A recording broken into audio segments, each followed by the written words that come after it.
The Dark Scrolls. Hey everyone, welcome back. Tonight we're talking about something that's going to stay with you long after the lights go out. So go ahead and get comfortable, maybe dim the lights, and let me tell you about a man who built an empire so vast the sun never set on it, and yet couldn't command his own body to obey him in the end. This is the story of Philip II of Spain, a king who ruled half the world and spent his last 52 days watching himself rot alive. Before we start, if you're into these dark, true stories about power, faith, and decay, go ahead and like this video. Subscribe if you want more, and drop a comment telling me where you're watching from and what time it is there. I love knowing who's here in the dark with me. Welcome to the Dark Scrolls. The most powerful man in the world spent his last morning signing marriage documents for his daughter. His hands, swollen beyond recognition from gout, could barely grip the quill. But here's the detail that haunts historians. Philip II of Spain had positioned his deathbed years earlier, deliberately placing it so he could stare directly at the altar of his palace chapel. For 8 weeks in 1598, as his body literally rotted away, he would lie in that exact spot, watching priests celebrate Mass through an open doorway while pus drained from his infected knee 40 times a day. This wasn't some tragic accident of fate. Philip had designed it that way. In his mind, death wasn't chaos, it was order. It was an extension of divine hierarchy, one last act of control over the uncontrollable. For decades he had tried to impose this same order upon his empire. Spain, Portugal, Italy, the Low Countries, and the endless American colonies that fed silver into his coffers. And now he would impose it upon death itself. He believed his life and death had to mirror the sacred geometry of faith. For him, even dying should be symmetrical, deliberate, almost architectural. It was this mindset that built El Escorial, his palace monastery mausoleum, a structure designed as much for the living as for the dying. Picture Europe in the summer of 1598. Philip II controls an empire where the sun never sets. Spain, Portugal, half of Italy, the Netherlands, vast swathes of the Americas, and trading posts from Africa to the Philippines, which he had named after himself. For 42 years, he'd been the most meticulous ruler in Christendom. Diplomats joked that if death came for Philip, it would have to wait in his antechamber while he finished his paperwork. And they weren't exaggerating. The king's obsession with order bordered on spiritual mania. His courtiers said he couldn't tolerate a single thread out of place in his bedroom. He personally reviewed every document that crossed his desk, annotating margins with his spidery handwriting, sometimes adding corrections to grammar in letters from his own ambassadors. This wasn't vanity, it was conviction. To Philip, precision was holiness. Disorder was sin. One visitor to his study at the Escorial Palace described finding the king surrounded by precisely arranged stacks of papers, each pile measured to be exactly the same height. Imagine the eerie stillness of that room, candlelight flickering across polished wood, parchment and ink, the rhythmic scratching of a quill from dawn until dusk. This wasn't just administration. This was liturgy. By 1598, Philip was 71 years old, and his body had become a catalogue of aristocratic ailments. Gout had tortured him for 3 decades, that distinctly royal disease born from too much red meat, sweet wine, and indulgence. It was called the disease of kings, and perhaps rightly so. Crystals of uric acid formed in the joints, swelling them like overripe fruit. For years, Philip endured it in silence, refusing to let it disrupt his strict daily routine. But now his hands, those hands that had once signed treaties, declared wars, and built cathedrals, had become claw-like, the fingers bent at impossible angles. He had developed a special way of holding his pen, pinched between his palm and thumb, since his other fingers refused to close. He knew what the court whispered, that his pain was divine punishment. For the Inquisition, for the executions, for the blood spilled in the name of Catholic purity. But Philip didn't see it that way. In his mind, pain was not punishment. It was purification. Still, what he didn't know, what no one in 1598 could have known, was that his body harbored something far worse. On a sweltering July morning, Philip made the decision that would seal his fate.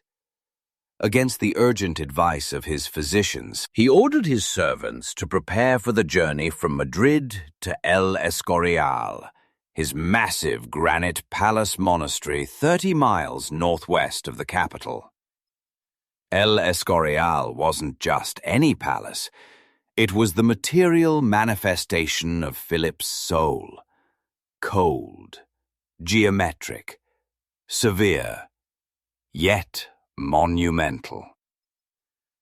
Built over 21 years, it rose from the Castilian plain like a fortress of faith, a perfect rectangle of grey stone, housing monks, courtiers, and relics of saints. Part palace, part monastery, part mausoleum. It was as if Philip had fused power, piety, and death into one architectural statement. To him, it was both a home and a tomb, waiting to receive him. Locals called it the eighth wonder of the world. Foreign visitors were less kind. The French ambassador famously remarked that it looked like a gridiron made of granite, referencing the story of St. Lawrence, who was roasted alive on a metal grate. Philip had designed it to honor that saint, believing his own life and death should mirror Lawrence's martyrdom by fire. This wasn't mere symbolism. It was prophecy.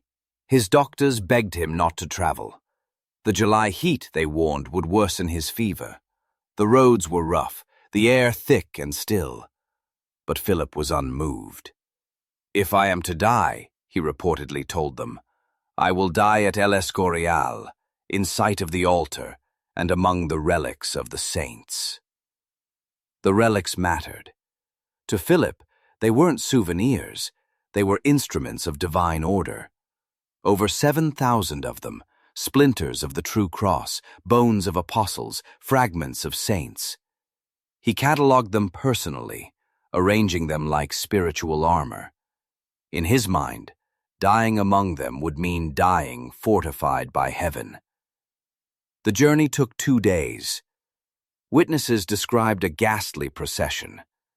Philip was strapped into a specially constructed chair that kept his swollen limbs immobile, wincing with every bump in the road. Each jolt sent a flash of agony through his inflamed joints. It wasn't just physical pain. It was humiliation.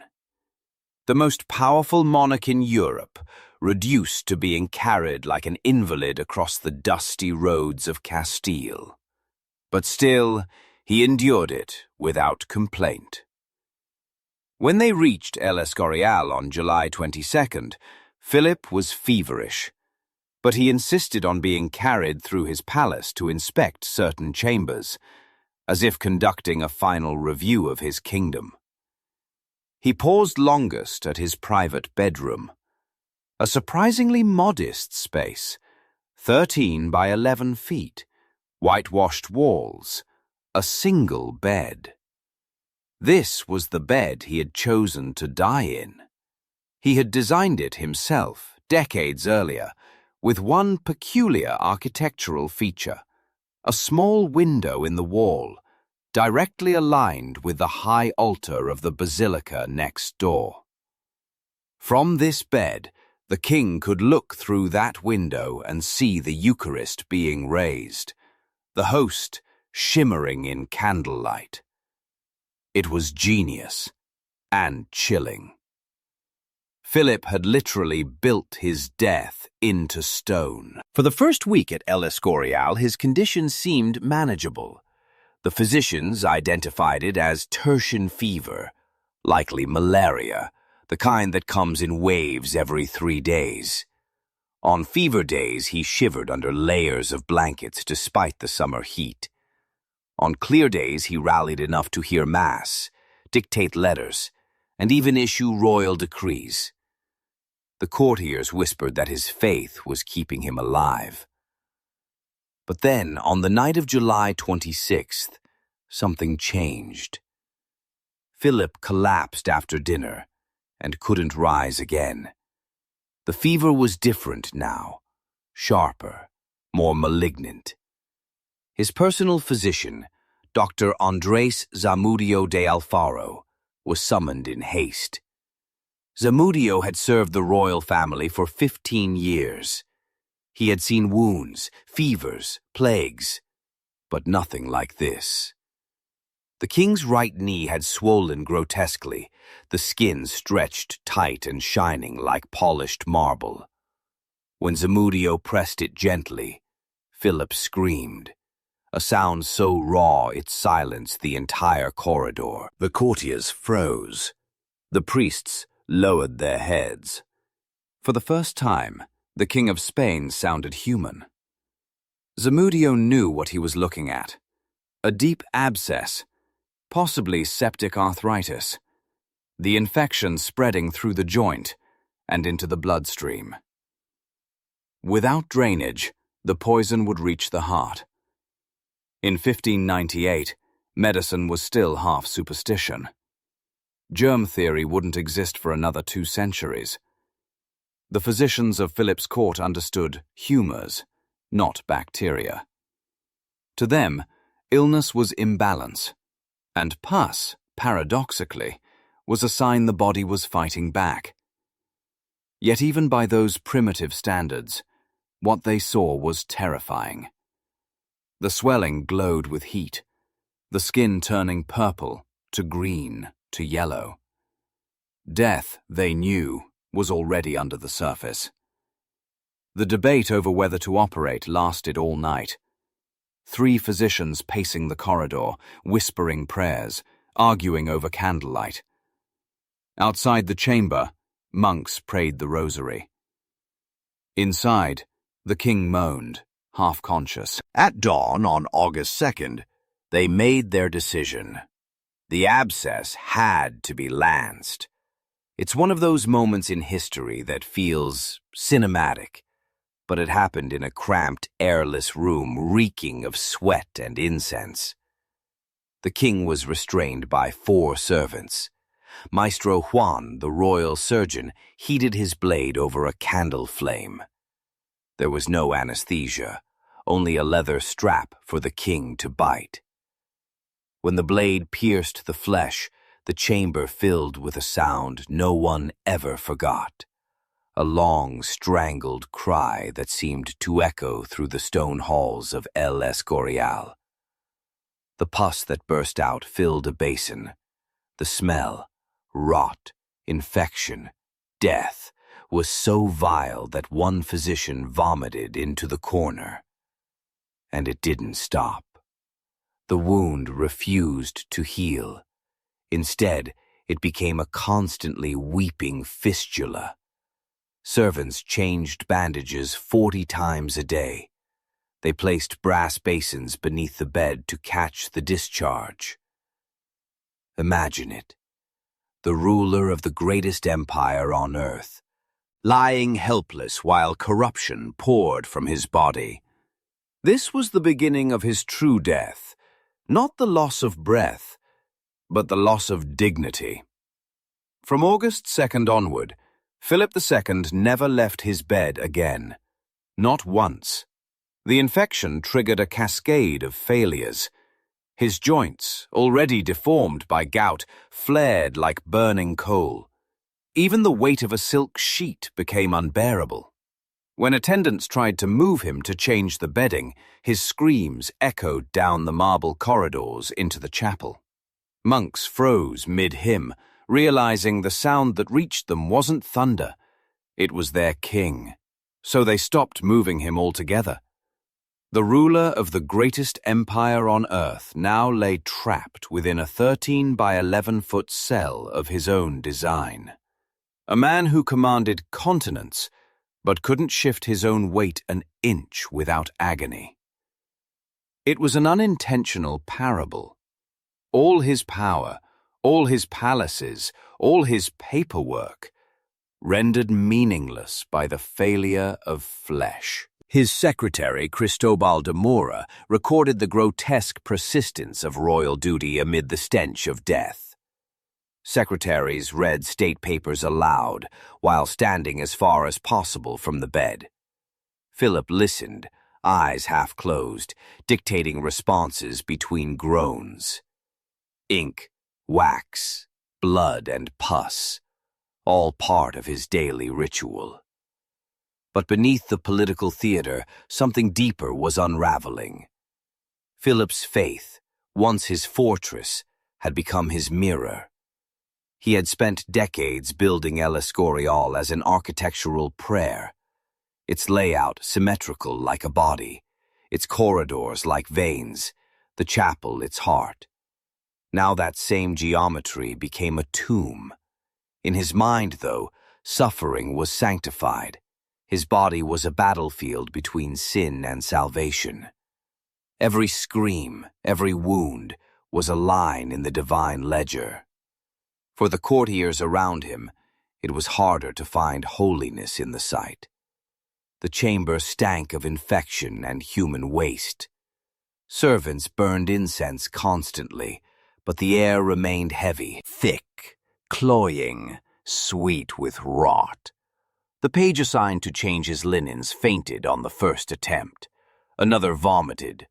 The rest worked in terrified silence. Even by 16th century standards, when death was public and decay expected, this was extreme. Chroniclers would later call it the most terrible royal death in Christendom. By the third week of August, the king's back had begun to rot. Centuries later, doctors would describe it as stage 4 pressure ulcers. In 1598, they simply wrote, "The king's back opened itself. The sores exposed raw muscle, then bone. The discharge mixed with blood and pus until it ran down the bed legs." Still, Philip forbade despair. Every morning, priests said Mass in the chapel. He demanded the door stay open so he could see the altar from his bed. Each Latin chant that echoed through the doorway was like a tether holding him to the faith that had defined his entire reign. He believed this pain was purification, not punishment. The same God who had given him an empire was now stripping him of everything earthly, one layer of flesh at a time, so that only his soul would remain. It was the theology of the Counter-Reformation made flesh, salvation through suffering, glory through endurance. Meanwhile, his physicians fought a losing war. They lanced new abscesses daily, each time releasing more pus. They applied compresses soaked in wine, vinegar, even mercury, the best disinfectants known at the time. None worked. Then came the fig remedy. Dr. Mendoza, newly arrived from Salamanca, recalled the story of King Hezekiah in the Old Testament, whose boils were cured with a poultice of figs. To Renaissance doctors, scripture and medicine were inseparable. The Bible wasn't just moral truth, it was clinical evidence. So they mashed ripe figs into a sticky paste, spread it across the king's knee, and prayed. For 3 days the swelling subsided. Courtiers whispered of miracles, but on the 4th day the scab split open, and a flood of greenish pus gushed forth. Worse than before. Hope evaporated. Next came the urine treatment, warm compresses soaked in the king's own urine, meant to draw out the poison. It sounds grotesque now, but to them, ammonia was divine purification, a return of waste to cleanse waste. Philip endured it all in silence. He believed Job's trials were a model for kings. Pain, he once told his confessor, is the last privilege of the faithful. Even his confessor, Fray Diego de Yepes, noted that the king seemed almost eager to suffer, as if pain itself were proof that God still remembered him. By early September, Philip was unrecognizable. His once stately figure, 5'8", broad-shouldered, had shriveled to bone. His rings slipped from his fingers, yet his abdomen bulged grotesquely from dropsy. When courtiers entered, they bowed quickly, trying not to breathe through their noses. Letters from the Venetian ambassador describe a smell so intense that candles tremble. The ulcers multiplied across his body, some deep enough to expose bone. The color of the discharge changed daily, yellow one morning, black the next. Each hue signaled a new infection. To the doctors, it was a mystery. To the theologians, a revelation. Was God punishing him, testing him, or both? Philip believed he knew the answer. In his delirium, he murmured that his body was the field of God's justice.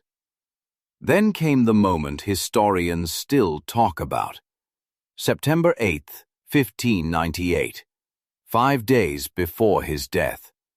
Philip summoned the strength to sign one final document, the marriage contract for his daughter Isabella and Archduke Albert of Austria. He could barely hold the quill.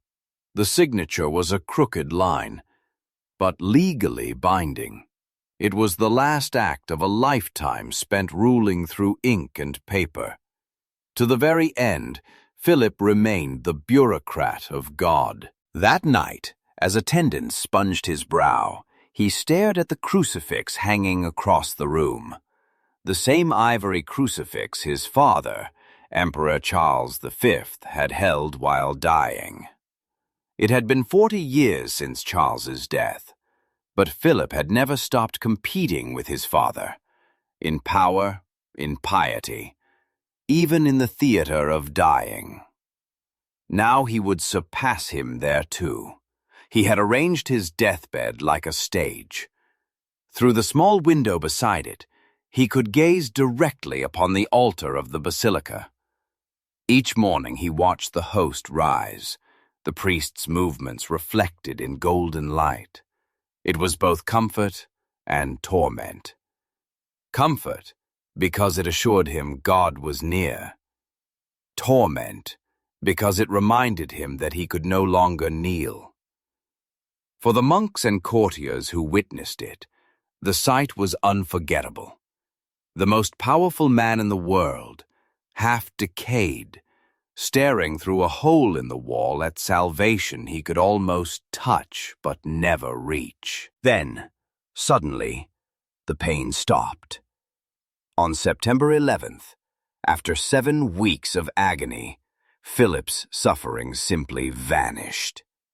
His doctors were baffled. His body looked worse, yet he was calm, alert, even cheerful. Dr. Zamudio knew what it meant. The nervous system was shutting down. It wasn't recovery. It was the body's final surrender. Philip understood, too. He spent those last lucid hours giving instructions to his son, how to govern Spain, how to manage debts, how to maintain the Inquisition. He was arranging not just his death, but his afterlife in history. The next morning, September 12th, he asked for the last sacraments. The Archbishop of Toledo came in person, but Philip couldn't be moved, so they brought the altar to him. They laid the same cloth used on the basilica's high altar across his bed, transforming the chamber into a chapel. Candles burned beside the mattress. Gold vessels glinted in the gloom. Priests whispered prayers, choking on the stench. Philip received communion with tears streaming down his face. Witnesses said he wept not from pain, but from grace. That afternoon, his daughter Isabella tried to rouse him one last time. "Father, your relics are being disturbed," she cried, hoping anger might stir life in him. His eyes opened briefly, focused on her, then closed again. As night fell, everyone knew. The vigil began. At 3 a.m, he stirred and asked for 2 objects, the ivory crucifix and a blessed candle from the shrine of Our Lady of Montserrat. The candle was placed in his right hand, white against blackened fingers. Through the open door, the monks began chanting the Dies Irae, Solvet Saeclum in Favilla. That day will dissolve the world in ashes. When dawn broke over the Guadarrama Mountains, sunlight pierced the chamber, striking the altar and Philip's face. He took one long breath, then none. It was 5 o'clock in the morning, September 13th, 1598. The feast of St. John Chrysostom, who had preached that suffering is the gold by which the soul is tested. Fitting, almost cruelly so. The witnesses later swore that in death his face softened. The grimace of agony melted into serenity, even faintly into a smile. His daughter whispered, "Padre," before covering her face. The priests began the prayers for the dead. The candles trembled. The body, still warm, still leaking, was now only matter. When attendants undressed him, they found beneath his linen nightshirt a hair shirt, a rough garment of penance. He had worn it the entire time, adding deliberate suffering to unbearable pain. Even in decay, he had sought control. The embalmers worked fast, packing the body with herbs, resins, and cinnamon to suppress the odor. Still, the stench was so strong that no one could remain in the room for long. That night, incense burned continuously as his coffin was carried into the crypt below the basilica. The same crypt he had designed decades earlier. Philip had planned his empire, his palace, and even his death with the same architectural precision. In the end, he became part of his own blueprint. News of his death spread across Europe with astonishing speed. Within 2 weeks, London knew. Within a month, the Pope in Rome said masses for his soul. But the reports differed wildly. In Protestant lands, England, the Netherlands, pamphleteers portrayed it as divine retribution. The butcher of the Inquisition, they wrote, was consumed by his own corruption. Catholic writers, however, painted him as a saint, a martyr of faith. They compared his bed of suffering to St. Lawrence's gridiron. Spain, they said, had been purified through the fire of its king. Somewhere between those extremes lies the truth. A man so devoted to control that even death became an act of governance. Dr. Andres Zamudio de Alfaro's medical report, a cold, meticulous document, survived for centuries. In it, he described the color, texture, and odor of each wound with a precision that borders on horror. But those notes later became foundational for medical understanding of septicemia and multi-organ failure. Science advanced because a king refused to die quickly. Philip II's death also marked the slow unraveling of Spain's supremacy. Under his son, Philip III, corruption spread, debts multiplied, and the empire that had once commanded the world began to rot, just like the man who built it. Historians often say Spain's golden age ended in that bed at El Escorial. The empire had been sustained not by strength, but by one man's will. And when that will dissolved, the structure followed. But perhaps the most haunting legacy of Philip's death is not political, it's existential. Here was a man who ruled fleets and continents, who commanded the deaths of thousands, who dictated faith itself, and yet in the end could not command a single cell of his own body. He had built palaces of granite, but his own flesh was the true kingdom that betrayed him. The paradox became legend. Louis XIV of France, dying a century later, supposedly murmured, "I thought dying would be harder." It was a quiet homage to the man whose agony had become Europe's cautionary tale. Over the centuries, artists and chroniclers tried to soften the image, to paint Philip as noble, even serene. But the truth resists polish. He didn't die like a saint or a hero. He died like a man, slowly, painfully, and unavoidably human. Visitors to El Escorial today still feel it. The granite walls swallow sound. The air is cold, reverent, heavy with memory. You can stand in his bedroom, see the bed, the window facing the altar, and understand what no painting can show: the unbearable intimacy of a king dying within sight of salvation. The room is silent now, the stench long gone. But in that silence there's an echo, a reminder that death is the only force that never bends to empire. It came for Philip, as it will come for all of us. And sometimes it comes slowly. That was tonight's story from the Dark Scrolls. Philip II ruled an empire where the sun never set, but even he couldn't escape the darkness that waits for every king. Tomorrow we'll tell another story from the Dark Scrolls, another life history tried to bury. Because they deserve to be heard. They deserve to be remembered. And we're not going to let them be erased anymore. Thanks for watching. Subscribe for more.